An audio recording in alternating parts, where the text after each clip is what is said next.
you have to remember that we're not robots, right? We're humans. Humans are building the tech sector. Mm. And it's very easy to go straight into the heart of the content. But we have to remember that we're humans. And what I've noticed during recent years too is that our hobbies and our outside interests are really what sustain us, right? So I think paying attention to the person you're with is just as important as the technology, because we want to see the best work. And I think if you're not feeling valued or if you're not feeling seen, it's hard to do your best work.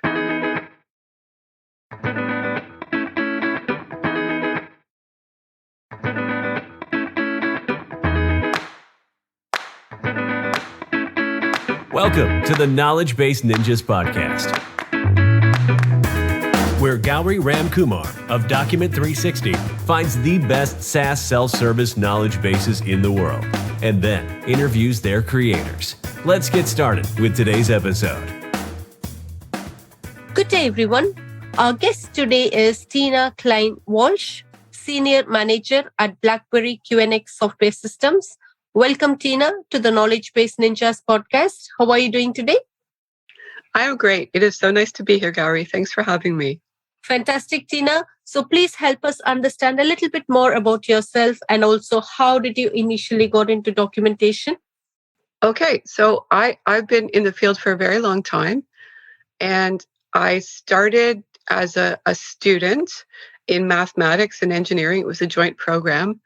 But by the end of my education, I took a few different turns along the way. So I didn't finish that up. I finished a math degree and an arts degree, but I ended up working as a programmer during that time.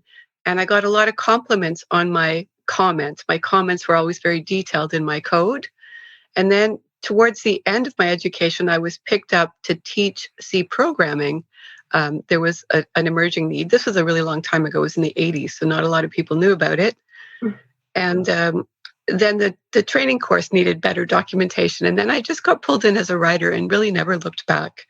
It was a slow trip into management where I am now, but it was good comments in my code that opened the door for me. Great. So, Tina, you did mention that you got into documentation a long time ago. I would like to insist on that point. So you have more than 35 years of experience in documentation and tech industry. Yeah, that's my collective experience going right back. Yeah. How has the profession and field changed since you first began? I love this question. I mentor a lot of students in my current role. And also I have a lot of people retiring from my team. So I'm facing the contrast every day. I think someone coming forward now needs to be much better grounded in technology than was possible when I started. When I started, you really had to hit the technology with a very open mind and learn from people around you. But now I think you can come in with a bit of a grounding. And then conversely, when I started, I found in general, there was more attention paid in education to the writing and the words and the language, right? And now it's so much more important to have the content accurate and the right technology that we're willing to sort of buffer a bit to get the right words. So that's a kind of thing that there's more grace for than there used to be, especially where I work now. Fantastic. And another point I would like to understand from you is on your LinkedIn, you say that you are equally good with technology and people. What I want to understand is how important is having both of these skills for managing technical writers and documentation? I think both are critical. I think when I bring someone new into the team, or even when I work with other members in the company, you have to remember that we're not robots, right? We're humans. Humans are building the tech sector. And it's very easy to go straight into the heart of the content. But we have to remember that we're humans. And what I've noticed during recent years too is that our hobbies and our outside interests are really what sustain us, right? So I think paying attention to the person you're with is just as important as the technology, because we want to see the best work. And I think if you're not feeling valued or if you're not feeling seen, it's hard to do your best work. That's absolutely right, Tina. And also just coming back to your educational background a little bit, because we could see that you have bachelor's degree in both arts and maths, which are two different disciplines, according to my understanding. So how has this helped or been beneficial to you in your career as documentation?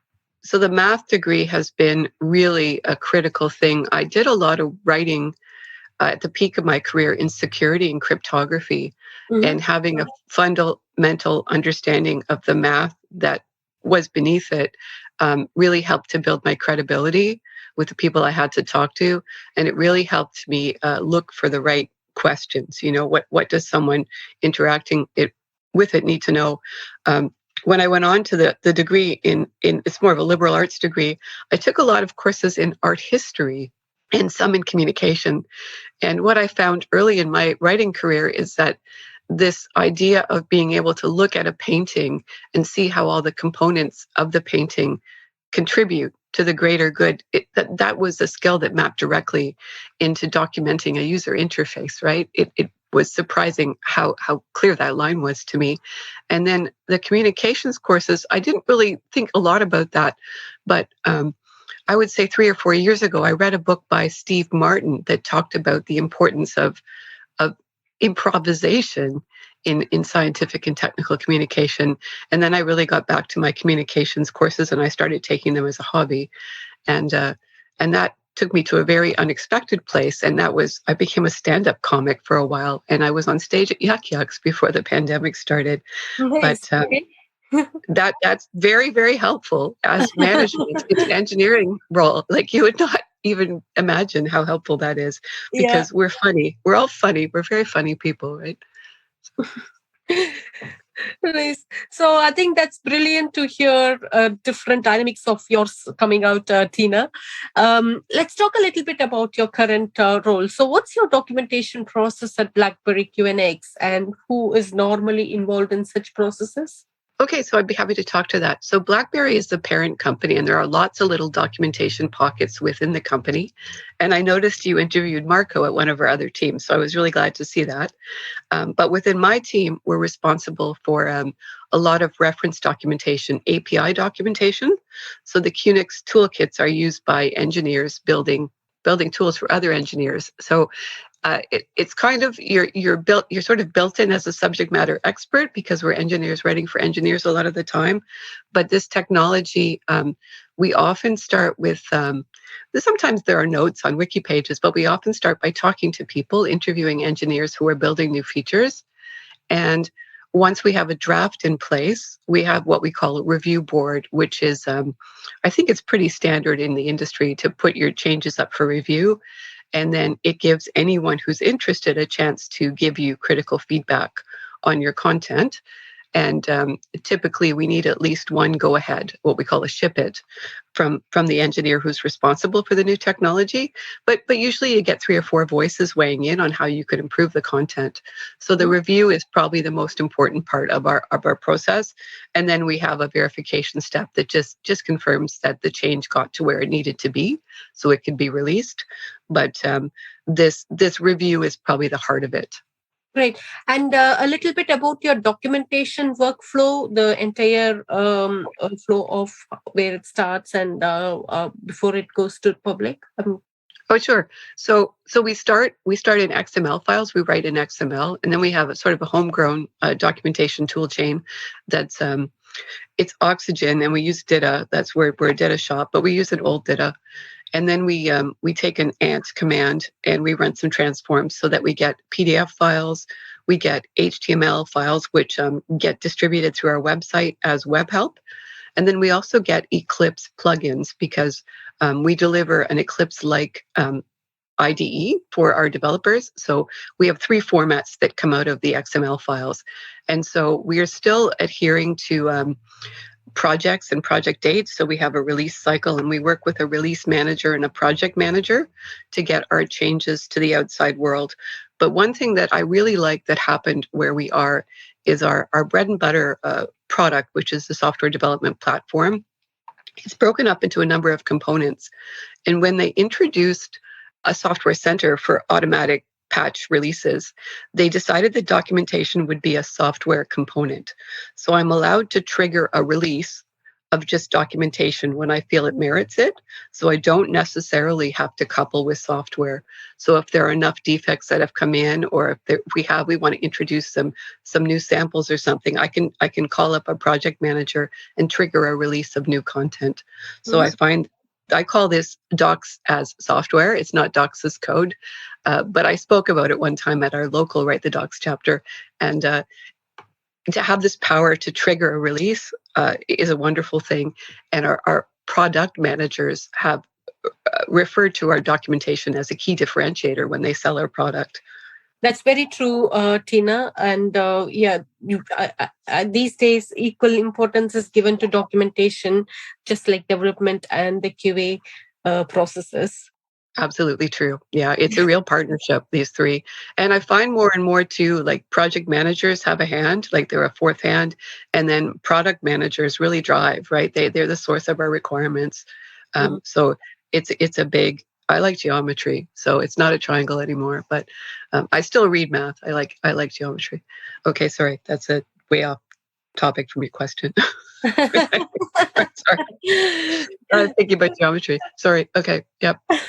And also, I know that you like to gain insight into the future via tarot and readings.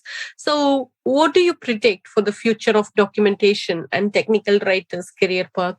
So we're going through a fascinating period in history right now, because we have the great resignation happening, right? Where we're seeing Gen X and boomers leaving the workforce in droves.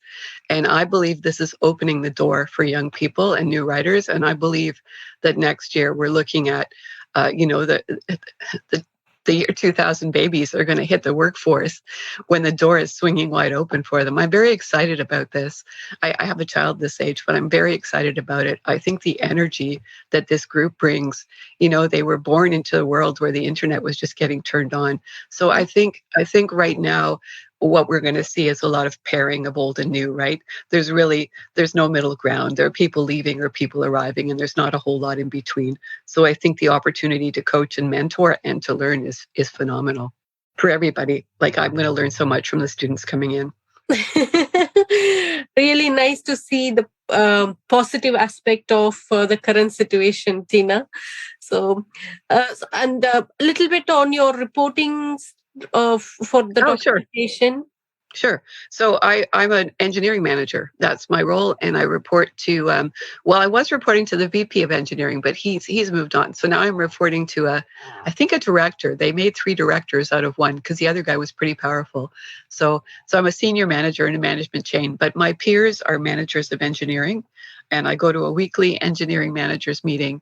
And to have this value as a peer has removed a lot of obstacles that technical writing teams often face, because our needs are equally valued and they're treated with great dignity and respect. And also I get a real sense of the struggles that other teams are looking at, right? Like, even should we use SVN? Should we use GitLab? What should we do? How should we proceed? What are the impacts, right? So I get in those conversations right at the beginning, and I love that. It's so nice. Very true, Tina. And again, just coming back to your vast experience in this field, in your opinion, what has been the most important innovation when it comes to document tracking? Oh, that is such a good question. I think when I worked around Y2K, there was a huge shift going on then. And I remember the paper budget for documentation being in the millions of dollars, right? Because we had to produce 5 manuals. They were for the installers. They were for the field engineers. They were for the system integrators. And the paper cost was phenomenal. It was a huge budget item. And the shift to online documentation, I think, was the biggest innovation I saw, because it brought costs way down. It let you spend money differently. And it also let you keep things fresh if you wanted to do that, right? It removed a tremendous hurdle to getting content to people who needed it. True. One thing I forgot to understand is your documentation all fully publicly available, or is it only for your customers who need to log in and access it? That's a super question. So there's some of both. So for our what we call our web help, you can get into that and look at all our exciting C functions and utilities and things. So that's open. But we also have what we call entitlements. So you could get at the PDF with an entitlement, but you could get at the web help for most things. But you can't. We also have functional safety documentation, which is not my team, and that's locked down to people who pay for it. But for the software development platform that I work with, that's the main thing. It's open. You can see it. Great. So in that case, are you aware of any organic search traffic being generated from your knowledge base by the marketing department? Yeah, so that's the biggest question of the year. So because we report into BlackBerry, and recently we were all consolidated into one big company, but we still think it's a different company. So our marketing department is separate from theirs, and they have the technology and we don't. So I've got someone in my team right now building bridges and trying to get that information. But it's not just a matter of picking up the phone. You really have to build relationships to get it. Mm-hmm. So I've been trying for years. And now that we're one big entity, we're seeing less resistance to getting the information we need. But the biggest comment, so I'm going to turn your question around a bit. The biggest comment we get on our website is people cannot find, our content, not our website. People cannot find what they're looking for. And I believe at QNX.com, they actually shut down the search and they just limit it to BlackBerry, but we're trying to get it turned back on. But we really don't know. We don't know what people are looking for. I mean, we can make assumptions because we're engineers writing for engineers, but we don't have this information. And I think it would be super helpful in deciding where to put more examples for people building things. And I think it would be super helpful for deciding what to maintain, right? Things that are a bit dated, but where do we apply our energy? Because our team is shrinking. We've lost over half our team to retirements, and you can't build up that quickly. So I think it would be really powerful to have that information. Nice. So with this, I'm done with all my general questions. So are you good to start with the rapid fire round? Sure. Great. Who have you learned the most about documentation from in your career, Tina? Okay, so I thought about this a lot because it goes back and forth between young people and old people, right? So the top three names that come to mind are people who have all retired. And I'm going to start with Mark Baker because I believe he's the most well-known in our profession. And I worked with Mark when I was at Wind River over 10 years ago, and he was building up his Every Page is Page One philosophy and tool set. And he's a writer now. He's writing fiction, I think, or historical fiction. But he was a very big force in our industry that really changed how we think about documentation. So I'm going to start with him. I think one of the things he and I figured out together, we both hopped onto Twitter at the same time. And when I was managing him, he was really frustrated because he didn't have the audience for his ideas. And I just said, look, they're not here, right? They're in the outside world. We have to go find you. And he was already doing conferences and saying, I said, but your peers aren't here. They're elsewhere. We just have to find them. And so I helped him see where those connections could be made. I didn't do it for him. I mean, he's a phenomenal person. But I would say just his approach to it, right? And he's a very light touch on Twitter. But when he speaks, you want to listen to what he's saying, right? Because he's got insight and wisdom that's rare. It's really rare because he's got the technical side of it, and also he's got a good grasp on the power of language, right? So I would say he was very important to me working with him. And I saw him once after he retired. He came up and we had lunch or something. It was really nice. Yeah. And then I could give you two other names of people that have retired, but I think I want to stop there. But I will say that some of the junior people that have come through my team, we have a lot of co-op students come through, and I've been deeply affected by their presence, right? And what they're bringing, the energy they bring into the world. Yeah. Yes. So thank you to everybody who helped Tina to where she is right now. Great. Can you share a documentation related resource you have consumed recently? Yeah, there's a blog by D.D. Beck, and everything that man posts resonates with me. I think he's over in England somewhere. I'm not entirely sure. And I think he recently changed jobs and maybe moved continents, so I don't know. But his blog posts are right on the money with where my thoughts and concerns are. So I'm going to share that one. Super, thank you. So can you just mention the resource one more time, Tina? I believe it. Let me just find, I believe it's DBack.com or something like that. Let me just see if I can call it up. Yeah, Daniel DBack, and it is DBack.com. Okay. Fantastic. My last question to you today is, what is that one piece of documentation related advice you would give to your 20-year-old self? Ask your questions.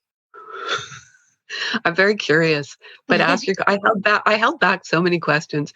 I mean, there's a time and a place, right? And I think it wasn't until I was 50 that I became aware that I have Asperger's syndrome, right? So that kind of gives me a lens that maybe not everyone has, but it's pretty popular in tech. But ask your questions. That is the advice I have. Don't hold back. Learn, find out. If you want to know, just don't hold back on the questions. Be curious. Yeah, people love to tell you what they're building, right? And also, it's so interesting. You find out all kinds of things that you might not otherwise learn, because we write the documentation before there is documentation, right? So we're learning from people, not books. Yeah, and just ask your questions. So. Absolutely true. So thank you, Tina, for sharing your unique experience and amazing journey. 35 years plus is not an easy thing to do. And again, as always, you've given us quite a lot to take away and think about.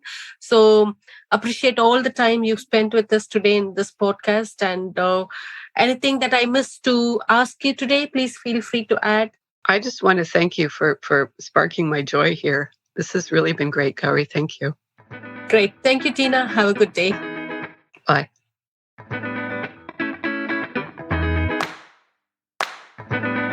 Thanks for listening to today's episode of the Knowledgebase Ninjas Podcast. Please head to iTunes, rate, and provide honest feedback on the podcast. See you next week.